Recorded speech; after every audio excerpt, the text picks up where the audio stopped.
L'OL est maintenu en Ligue 1. Suite à leur décision d'appel suite au départ de John Textor et l'arrivée de Michel Kang, l'OL reste en Ligue 1.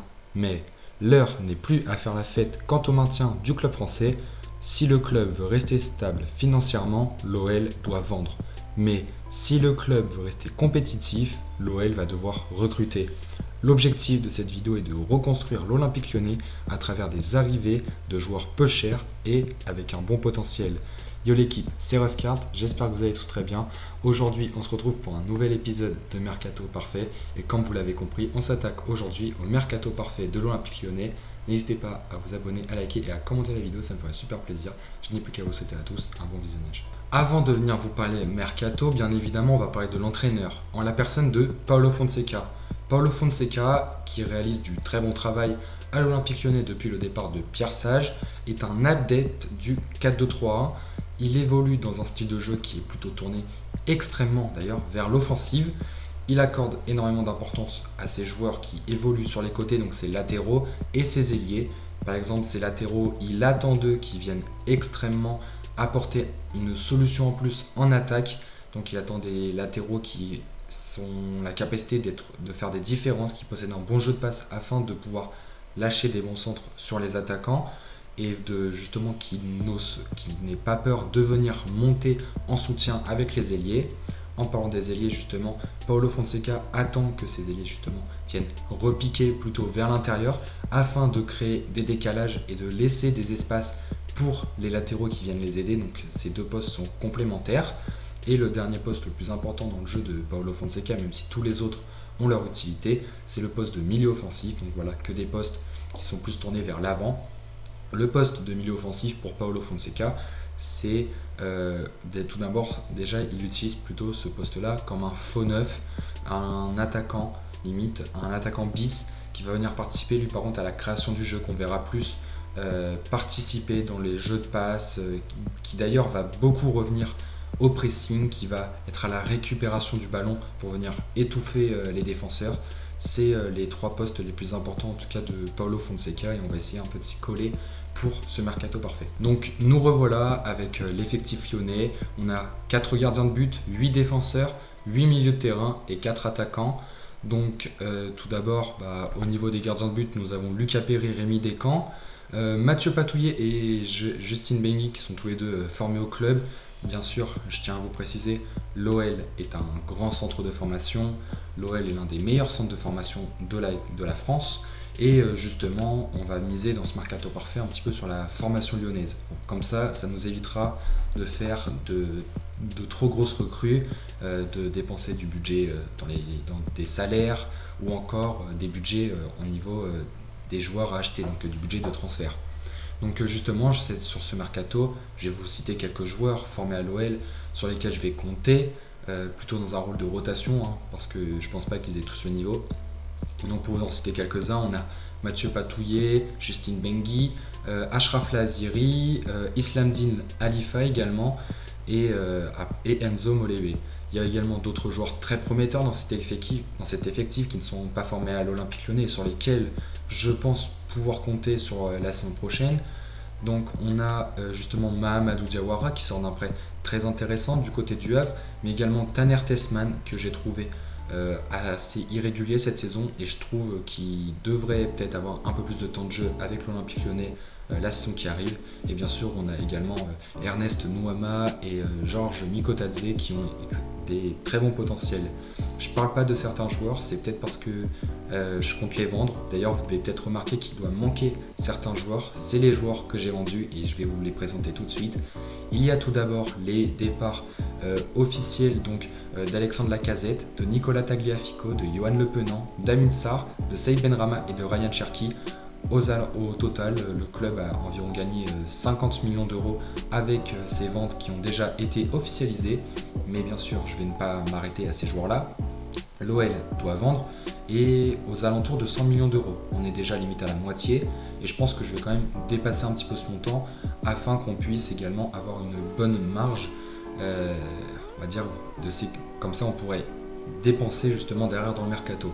C'est pour ça que je vais venir vendre dans un premier temps Lucas Perry, départ assez compliqué Lucas Perry, lui qui sort d'une très bonne saison en Ligue 1 avec l'OL, lui qui m'a extrêmement plu, lui qui m'a extrêmement convaincu en Europa League ou avec Lyon en Ligue 1, c'était très plaisant à voir jouer, un gardien très à l'aise balle au pied, un gardien qui a sauvé de multiples fois l'Olympique Lyonnais et je pense que sans lui, l'Olympique Lyonnais ne serait pas là aujourd'hui.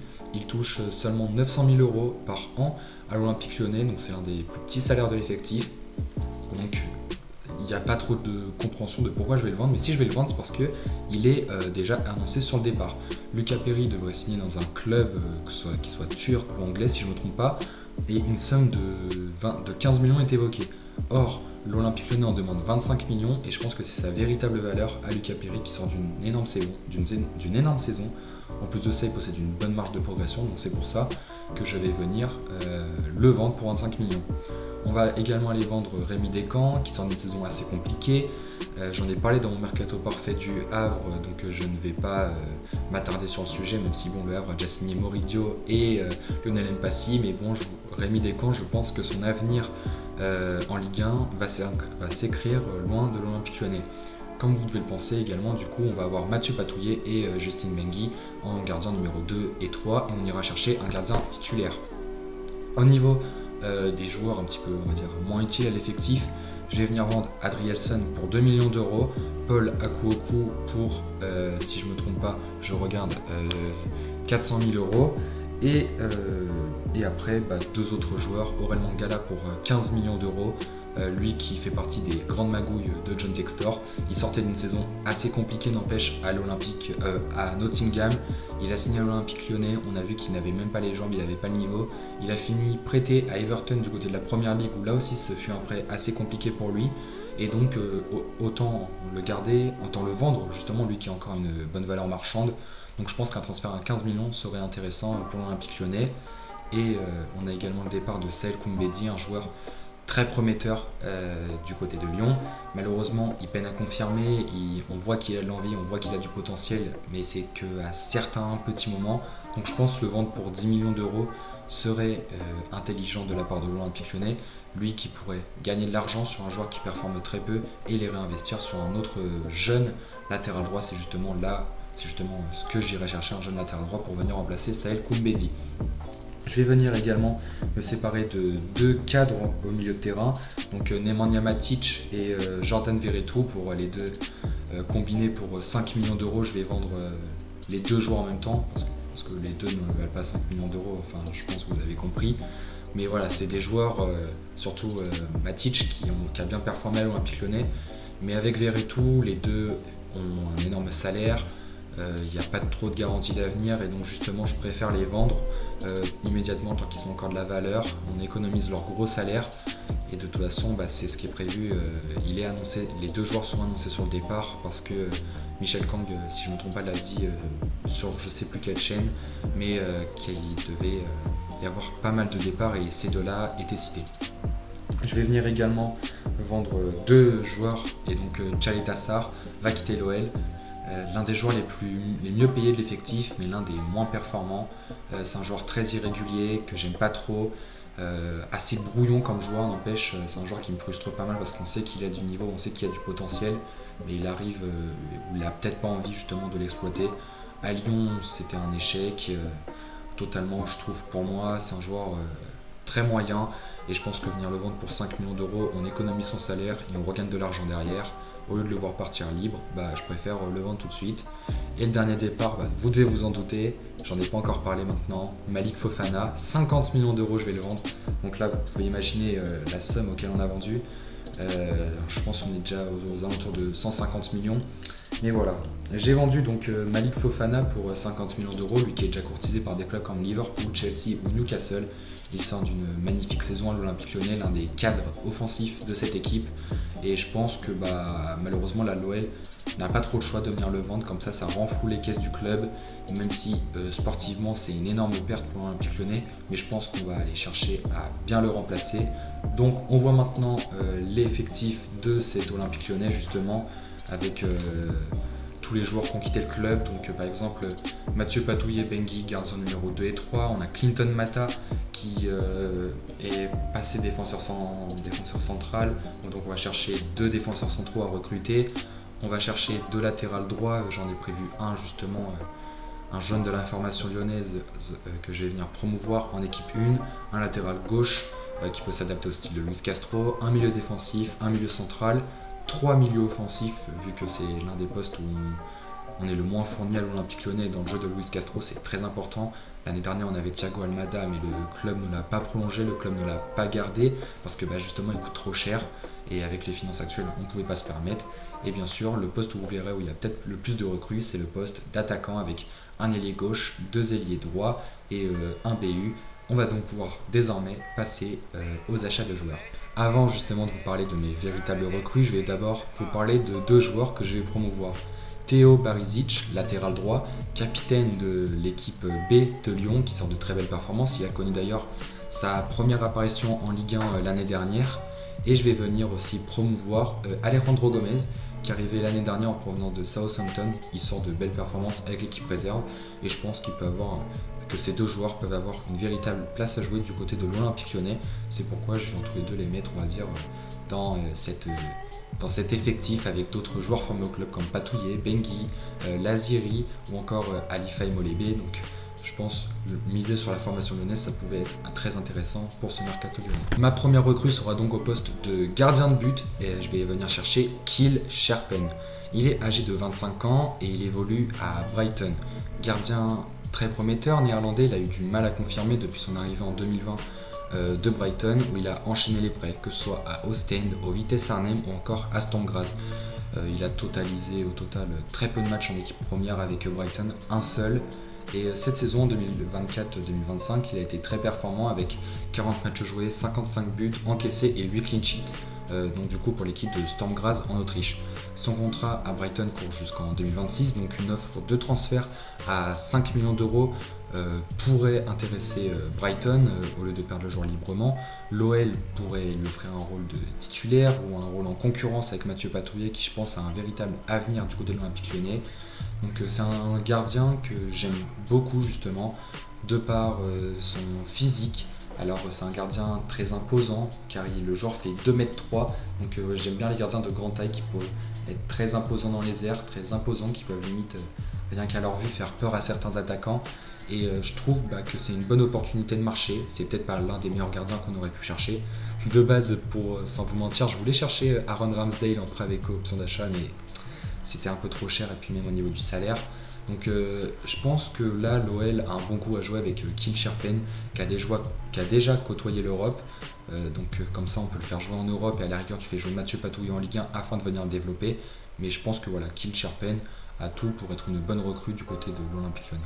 Je vais venir chercher, comme je vous l'ai dit, 2 défenseurs centraux. On a Moussa Niakhaté, qui a certes un gros salaire, mais j'ai préféré le garder car il a quand même affiché des bonnes choses. Et malgré son irrégularité, je pense que je vais lui mettre un joueur en concurrence. Parce que Clinton Mata a certes 32 ans, aussi, je voulais en parler, Clinton Mata a 32 ans, un déclin de niveau pourrait être proche pour lui, même si c'était une grande satisfaction. Et je pense que voilà, préparer l'après justement Mata, l'après Niakhaté, s'il arrive, enfin mettant un joueur en concurrence à Niakhaté, ça pourrait être très intéressant pour cet effectif lyonnais. Pour ça, je suis venu chercher 2 défenseurs centraux. Dans un premier temps, Tuta pour 10 millions. Le défenseur brésilien a 26 ans, évolue à Francfort depuis 2020 et il comptabilise du côté de Francfort 189 matchs pour 10 buts et 5 passes décisives. Et il en a disputé 44 cette saison. C'est un joueur qui possède une grande expérience, que ce soit en Europa League ou encore en Bundesliga. Mais son contrat montre que c'est une bonne opportunité de marché car il expire en 2026. À 10 millions, c'est la valeur du joueur. L'OL pourrait lui proposer un poste de titulaire, en compétition, on va dire, avec Moussa Niakhaté. C'est un joueur qui est fort d'une bonne lecture de jeu. Le joueur excelle justement dans l'anticipation des mouvements adverses, des trajectoires de balle, on va dire, pour venir couper les lignes de passe adverses. Et donc, en plus de ça, c'est un joueur qui est habile à la relance. Comme on peut le voir, ses statistiques sur FBref, c'est un joueur habile balle au pied également, qui qui est extrêmement bon, même s'il possède une petite irrégularité du côté de Francfort. Je pense qu'avec Paulo Fonseca, où il est assez compatible, et je pense que ce serait intéressant pour le joueur et l'Olympique Lyonnais. Je vais venir également chercher au poste de défenseur central Abdel Abkar. Il est âgé de 26 ans, c'est un défenseur central marocain qui évoluait l'année dernière du côté d'Alaves. Donc son contrat à Alaves s'est expiré, il s'est terminé. Donc c'est pour ça que je viens de prendre, il est libre, il est gratuit, c'est un défenseur qui a un petit salaire, donc il va pas coûter d'argent, il peut entrer dans la rotation. En plus de ça, c'est un joueur qui va combler certains manques de l'Olympique Lyonnais, c'est-à-dire que c'est un joueur qui domine dans les airs et qui possède une très bonne lecture du jeu.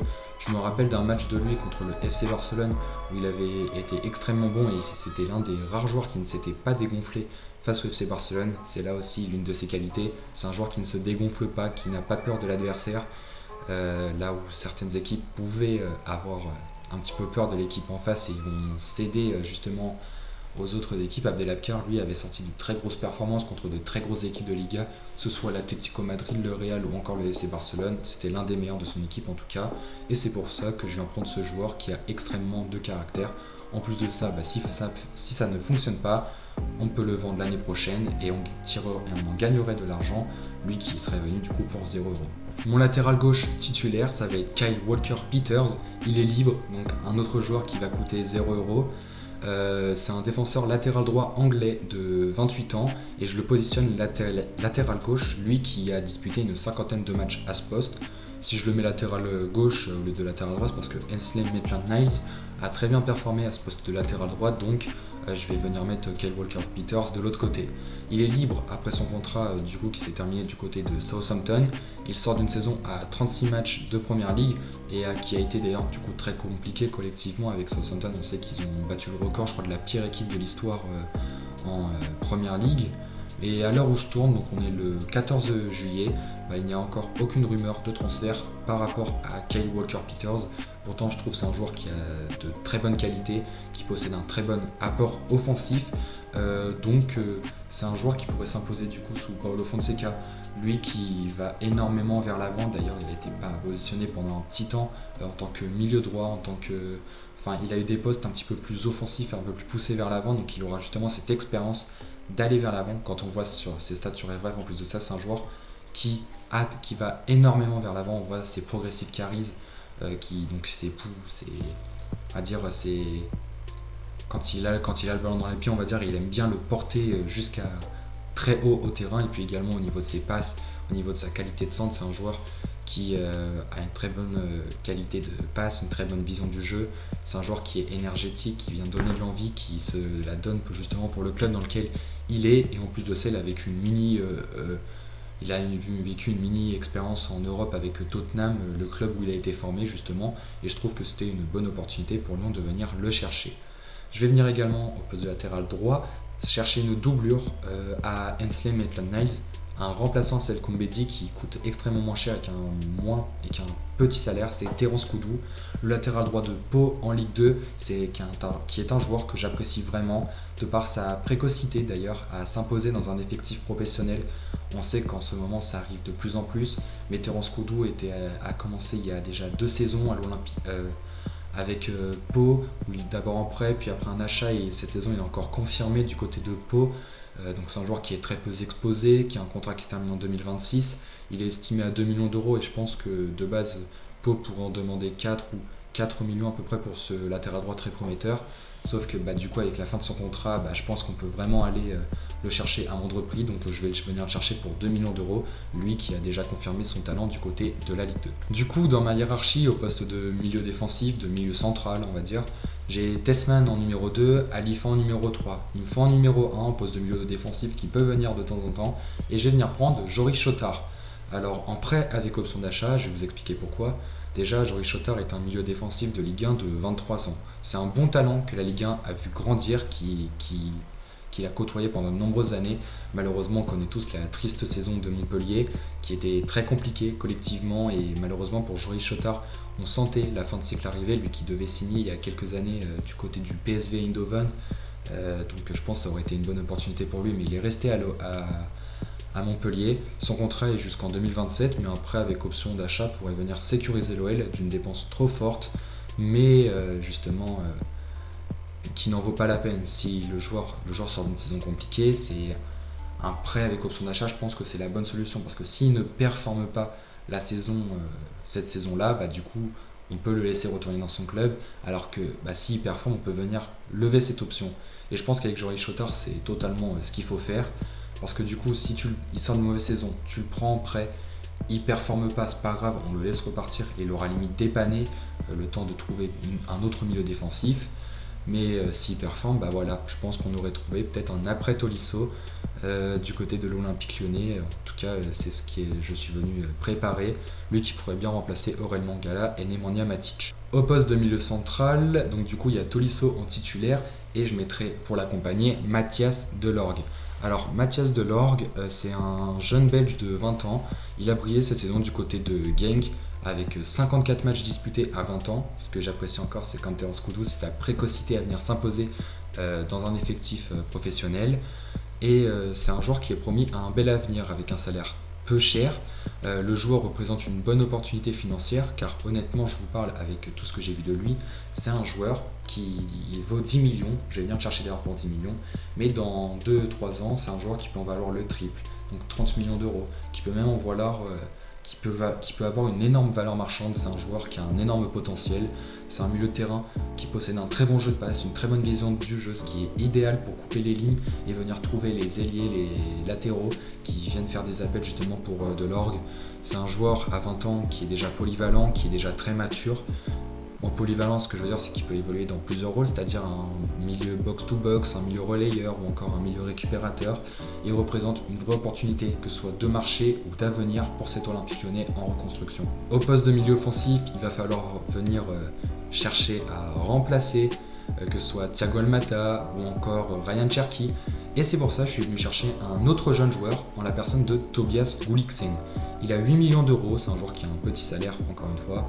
Il a 22 ans, il évolue du côté de Djurgården en Suède. C'est un joueur qui est sur une saison à 35 matchs, 7 buts et 6 passes décisives. Et le championnat n'est pas encore terminé, car on sait que les championnats nordiques, eux, se jouent sur une année civile. Donc en gros du 1er janvier au 31 décembre. Donc en gros, c'est un joueur qui est en constante ascension depuis son départ de Strømsgodset en Norvège. Franchement, un transfert à 8 millions du côté de l'OL pourrait être un step-up intéressant pour sa carrière, même pour l'Olympique Lyonnais, du coup, qui récupérerait un très bon milieu offensif. Et quand on regarde sur FBref, c'est très intéressant comme profil. C'est un joueur qui est très important à la construction du jeu, avec un très bon jeu de passe. Et en plus de ça, il vient venir participer défensivement.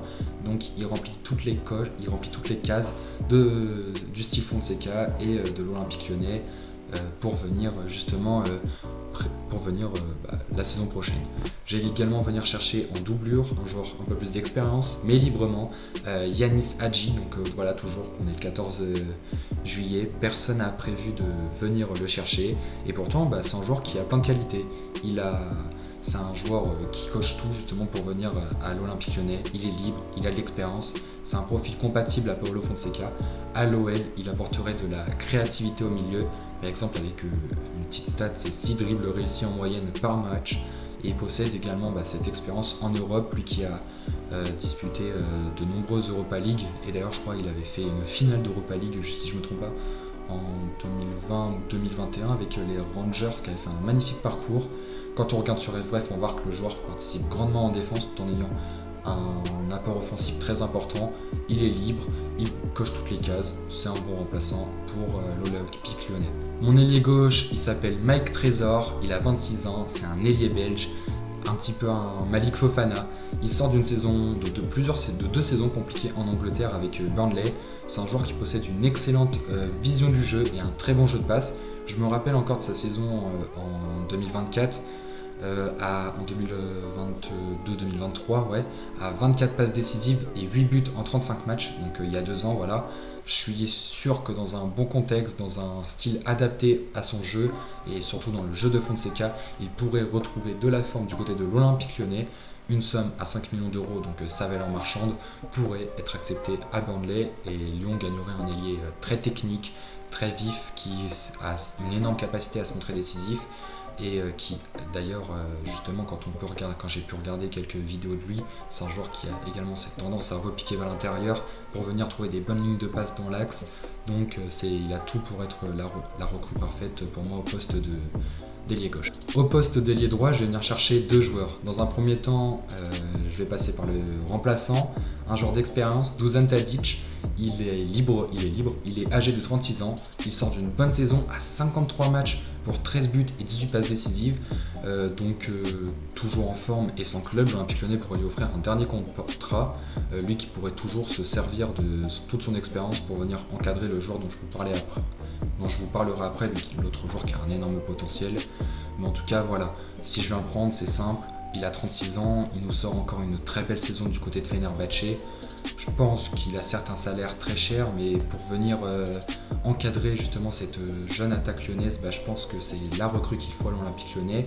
Et justement, ce serait plus aussi pour encadrer, dont je vous en parlais, Jarn Stuckers pour 15 millions d'euros. C'est un ailier belge qui évolue du côté de Genk, donc si je ne me trompe pas, c'est le même club que Delorgue, je crois Delorgue c'est la Gantoise, mais en tout cas il a toutes les qualités pour s'imposer à l'Olympique Lyonnais. C'est un joueur régulier qui est sur une excellente dynamique, qui est en constante ascension. Il correspond pratiquement au style de Paulo Fonseca, mais juste pour vous expliquer sa saison, il sort d'une saison à 42 matchs pour 9 buts et 11 passes décisives. C'est un profil intéressant pour l'Olympique Lyonnais puisque le joueur est extrêmement dribbleur avec une bonne qualité de passe. On remarque juste quelques placements intéressants mais pas encore adaptés au style de Paulo Fonseca. Mais pour 15 millions, je viendrai le chercher. Lui qui a déjà été observé par l'OL, donc on garde un petit peu cette part de réalisme. En gros, c'est un joueur qui va plus rester sur le côté pour, on va dire, mettre le feu sur les côtés avant de lâcher un bon centre pour ses attaquants. Mais on a vu quelques bons déplacements, n'empêche, pour Jarn Stuckers. En plus de ça, il a 23 ans, donc il a un beau potentiel. C'est pour ça, c'est un joueur toujours un petit peu feu follet qui vient mettre le feu aux défenses adverses.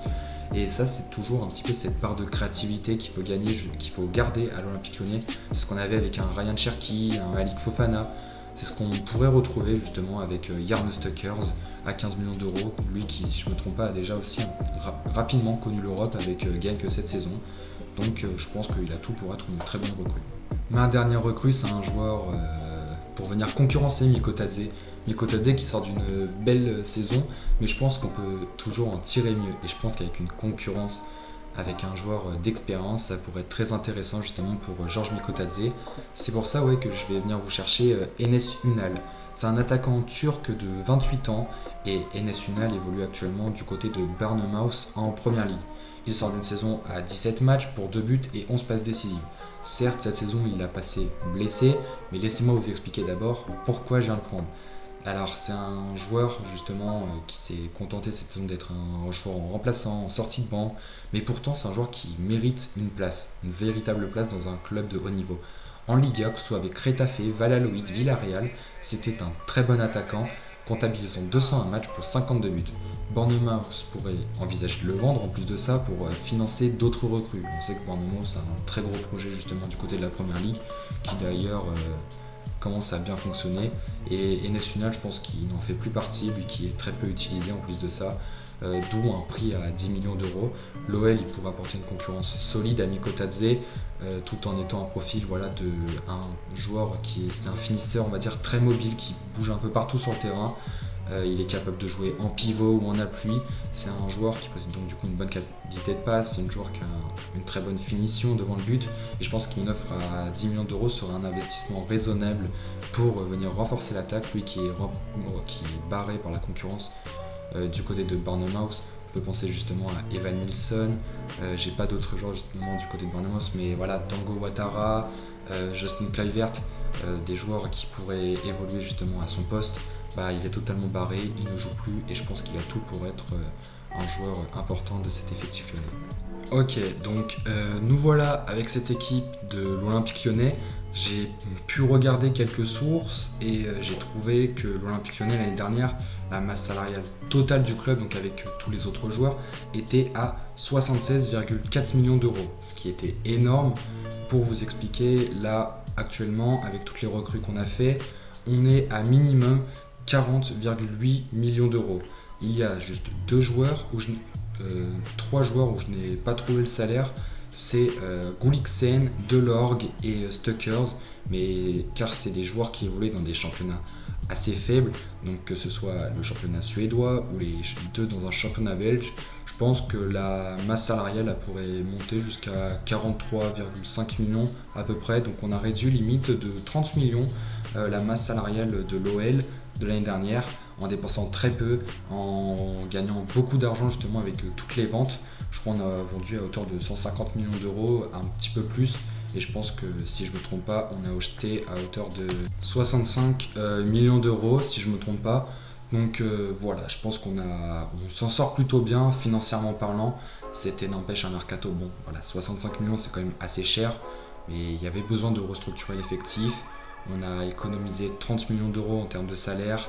On a vendu pour plus de 150 millions. Donc c'est plutôt pas mal pour l'Olympique Lyonnais. Maintenant, on va pouvoir regarder l'équipe 1 et l'équipe 2. Donc voilà le premier 11. On a dans un premier temps Sharpen, Niakate, on va dire, et Clinton Mata. En latéral gauche, Kyle Walker-Peters. En latéral droit, Maitland-Niles. En milieu, on a une doublette Tolisso Delorge et en milieu offensif, Tobias Gulliksen. La pointe de l'attaque, l'attaque très intéressante avec Mike Trésor, Jarno Stuckers et Enes Unal. Et Georges Mikotadze, c'est quand vous voulez, mais moi je pense plutôt Mikotadze finalement, qui serait un profil plus intéressant qu'Enes Unal, lui qui en plus sort de blessure, donc on va éviter de le mettre titulaire tout de suite. Et donc on peut voir cette fois-ci le 11 remplaçant avec Mathieu Patouillet, Touta, Abdel Abkar, Abner, Terence Koudou, Joris Chotard et avec Tener Tesman, et en milieu offensif Yanis Hadji, et ensuite l'attaque avec Ernest Mouamoua, Dusan Tadic et Enes Unal. On n'oublie pas également certains joueurs que je n'ai pas pu mettre sur la compo car je ne peux pas mettre plus de 11 joueurs par équipe. Donc on aura également Bengi, Ashraf Laziri, Théo Baruzic, Tener Tesman. Non, Tesman, ça je l'ai mis, excusez-moi. On a Islam Dinalifa, Mamadou Diawara, Alejandro Gonçalves et également Enzo Molebe. J'ai l'effectif en face de moi, j'avais juste un petit peu mal lu, excusez-moi. Donc du coup, voilà cet effectif lyonnais qui est très intéressant, qui est pas cher. Je trouve qu'il y a quand même un moyen de venir rivaliser sur plusieurs tableaux, que ce soit la Ligue 1, la Coupe de France ou encore l'Europa League. On a donné une équipe à Paulo Fonseca, je pense honnêtement de taper un top 4 en Ligue 1, parce que c'est des joueurs très intéressants, des joueurs qui ont confirmé qu'ils pouvaient avoir un très bon niveau, un très bon potentiel. Maintenant, il ne manque plus qu'à les mettre dans un bon contexte, et je pense qu'à l'Olympique Lyonnais, il y a tout justement pour venir redonner cette ancienne gloire à cette équipe de l'Olympique Lyonnais. Bien sûr, l'effectif là, c'est un effectif avec un potentiel, bien sûr, c'est pas un effectif qui va venir performer tout de suite dès les débuts de la saison. C'est un effectif, il va falloir s'acclimater pour certains au jeu de Paulo Fonseca. Mais bien sûr, justement, là c'est je vois c'est une très belle équipe avec la formation lyonnaise, des joueurs d'expérience. Ça fait un très bon mélange, et donc ma restructuration en tout cas, c'est ce que je vous propose pour cet effectif lyonnais pour la saison 2025-2026. Il n'y a encore eu aucun recrutement, juste des ventes. Donc voilà mon mercato parfait de l'Olympique Lyonnais. J'espère qu'il vous aura plu. N'hésitez pas à vous abonner, à liker et à commenter la vidéo si elle vous a plu. En tout cas, je vous invite à vous abonner. Moi je vous dis merci les amis d'être restés jusqu'à la fin. C'était Roscart, ciao.